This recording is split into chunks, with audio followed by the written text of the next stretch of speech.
Hello friends, welcome to our YouTube channel. और आज है 26 दिसंबर और आज हम लोग कवर करेंगे राष्ट्रीय एवं छत्तीसगढ़ स्तर की कुछ करंट अफेयर, कुछ लेटेस्ट न्यूज़ के साथ। और छत्तीसगढ़ का कुछ पोर्शन हम पुराना भी कवर करेंगे क्योंकि ये डेली अपडेट नहीं होता है। And this about me, you can contact me on Gmail and Facebook.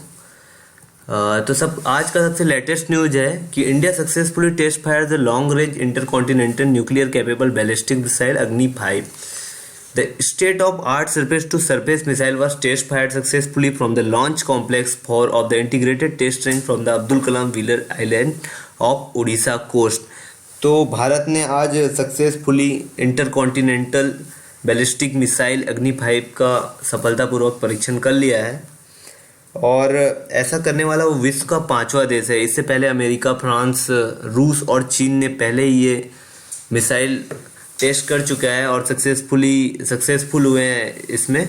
और भारत 5वां विश्व का ऐसा देश है जो अग्नि 5 मिसाइल बनाने में। अग्नि 5 की विशेषता क्या है हम लोग आज देखेंगे। इससे पहले मैं आपको बता दूं कि ये सतह से सतह means surface to surface target करने वाली मिसाइल है। और इसका परीक्षण उड़ीसा कोस्ट से किया गया है। उड़ीसा कोस्ट में अब्दुल कलाम कॉम्प्लेक्स है, अब्दुल कलाम आइलैंड कॉम्प्लेक्स, वहाँ से इसका परीक्षण किया गया है। तो हम लोग देखेंगे अग्नि 5 मिसाइल के बारे में डिटेल में। सबसे पहले इसको बनाया कौन है, तो इसको बनाया है DRDO ने, डिफेंस रिसर्च डेवलपमेंट ऑर्गेनाइजेशन, रक्षा अनुसंधान एवं विकास केंद्र की देखरेख में इसका डेवलपमेंट हुआ है।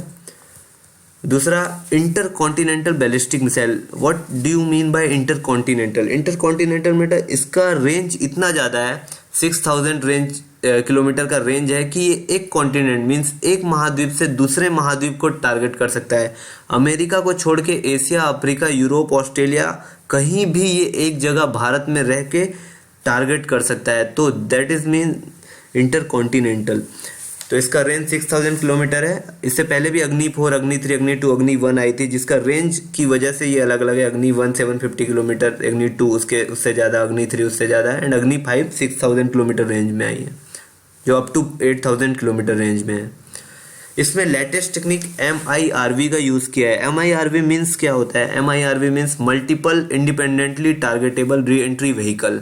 इसका मतलब ये होता है कि एक जगह पे बैठ के आप अनेक टारगेट बना सकते हैं और अनेक टारगेट पे डायरेक्ट हमला कर सकते हैं।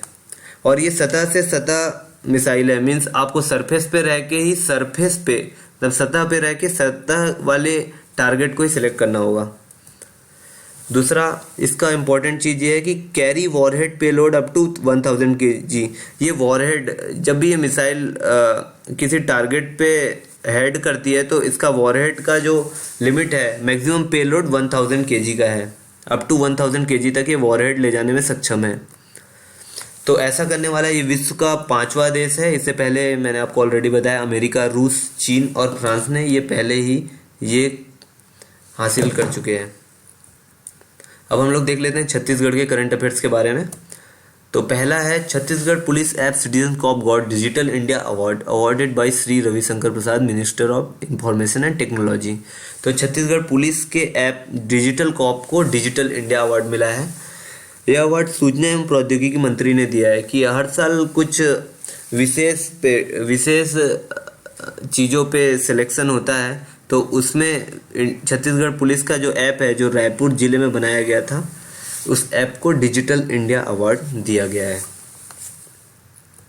दूसरा है कि बायोटेक्नोलॉजी पार्क के बारे में। बायोटेक्नोलॉजी पार्क रायपुर के ग्राम मुनगी में बनने जा रहा है। Biotechnology park basically biotechnology related products को बढ़ावा देने के लिए बनाया गया है। ये एक तरह का बायोटेक्नोलॉजी मॉल है जहाँ पे सभी तरह की startup scheme, biotechnology based startup scheme को प्रमोट करने के लिए बनाया गया है। तो रायपुर में बनाया गया है। नेक्स्ट हम लोग आगे बढ़ते हैं करंट अफेयर्स की ओर। New industry area will be developed in the village Orenthi Baloda Bazar. तो ग्राम अरोंठी बलौदा बाजार में नया औद्योगिक क्षेत्र की स्थापना के लिए भूमि पूजन किया गया है। औद्योगिक क्षेत्र बहुत इंपॉर्टेंट है किसी भी एरिया के उद्योगों के विकास के लिए।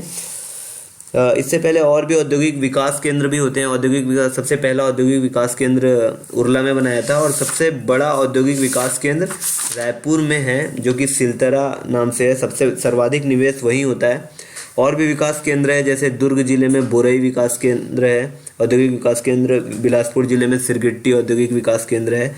इसी तरह उद्योगों को बढ़ावा देने के लिए अलग अलग तरीके के क्षेत्र बनाए गए हैं, जैसे स्पेशल इकोनॉमिक जोन्स होता है, जहाँ पे टैक्स और इंडस्ट्री रिलेटेड चीज़ होती है वो काफ़ी लिबरल होती है, काफ़ी उदार होती है, जिससे उद्योगों को बढ़ावा मिले, ज़्यादा कॉम्प्लिकेटेड ना हो। तो राजनांदगांव में भी स्पेशल इकोनॉमिक जोन बनाया गया है Lanco solar power, solar plant से रिलेटेड इक्विपमेंट बनाने के लिए। नया रायपुर में बनाया गया है स्पेशल इकोनॉमिक जोन।